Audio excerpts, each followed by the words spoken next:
अस्सलामुअलैकुम रहमतुल्लाहि वबरकातुहू। मेरे प्यारे आका सल्लल्लाहु ताला अलैहि वसल्लम के प्यारे दीवानों, आज कुछ लोग बनाम इस्लाम कलमा भी पढ़ते हैं, नमाज भी पढ़ते हैं, रोज़ा भी रखते हैं, हज भी करते हैं, यानी अपने आप को मुसलमान कहते हैं, लेकिन मज़ारात औलिया की या मज़ारात की ज़ियारत करने को कोई कुफ्र कहता है, कोई शिर्क कहता है, कोई बिदअत कहता है, कोई हराम कहता है, कोई नाजायज़ कहता है। इन्हें अपनी कम इल्मी और जहालत से मज़ारात औलिया की ज़ियारत को कुफ्र, शिर्क, बिदअत, हराम, नाजायज़ क्या क्या कहते हैं, न जाने क्या क्या कहते हैं।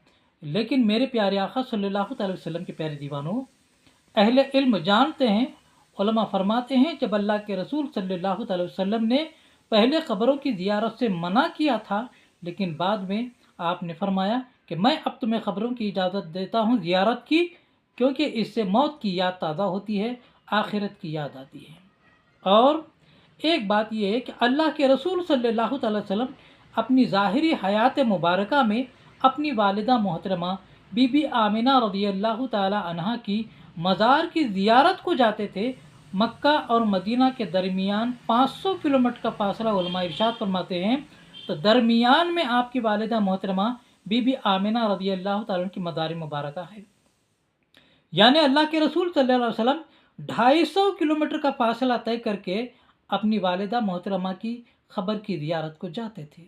अगर ख़बरों की ज़ियारत, मज़ारात की ज़ियारत करना कुफ्र, शिर्क, बिदअत, हराम होता, तो क्या अल्लाह के रसूल सल्लल्लाहु अलैहि वसल्लम अपनी वालिदा की मज़ार की ज़ियारत करके शिर्क करें?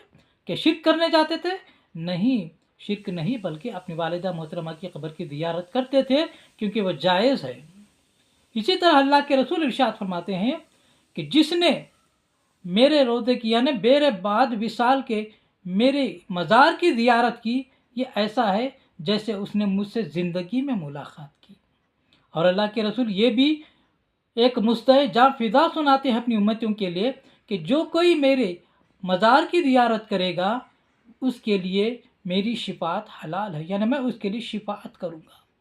और एक हदीस में अल्लाह के रसूल ने इरशाद फरमाया, जिसने हज किया और मेरी ज़ियारत को ना आया, उसने मुझ पर जफा की।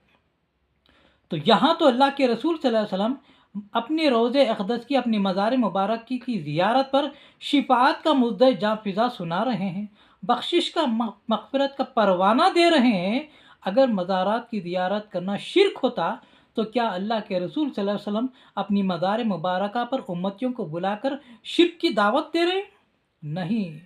तो लिहाजा बहुत कम इल्म और जाहिल हैं वो लोग जो मज़ारात औलिया की ज़ियारत को कुफ्र, शिर्क, बिदअत और हराम कहते हैं। और अल्लाह के रसूल सल्लल्लाहु अलैहि वसल्लम अपनी ज़िंदगी में, अपनी ज़ाहिरी हयात में भी हर साल शुहदाए उहद की मज़ारात की ज़ियारत को जाते थे सहाबा के जम्बे गफ़ीर के साथ। और आप सल्लल्लाहु अलैहि वसल्लम के विसाल के बाद चारों खुलफाए राशिदीन का भी ये मामूल रहा कि वो शुहदाए उहद की मज़ारात की ज़ियारत को जाते थे। तो मुख्तसर तौर पर यह मालूम हुआ कि क़ब्रों की ज़ियारत करना सुन्नत रसूल है और सुन्नत सहाबा है, सुन्नत खुलफाए राशिदीन है। लिहाजा मज़ार औलिया की ज़ियारत ज़रूर करें, लेकिन ज़ियारत करने के जो आदाब हैं उसको मलहूज़ ख़ातिर रखते हुए मज़ारात औलिया की ज़ियारत करें। अल्लाह तबारक व तआला से दुआ है कि अल्लाह तबारक व तआला हमें मज़ारात औलिया की ज़ियारत शरीयत के दायरे के अंदर रहते हुए करने की तौफ़ीक़ अता फ़रमाए और गैर शरई अमाल से बचने की तौफ़ीक़ अता फ़रमाए। अस्सलामु अलैकुम रहमतुल्लाहि व बरकातुहू।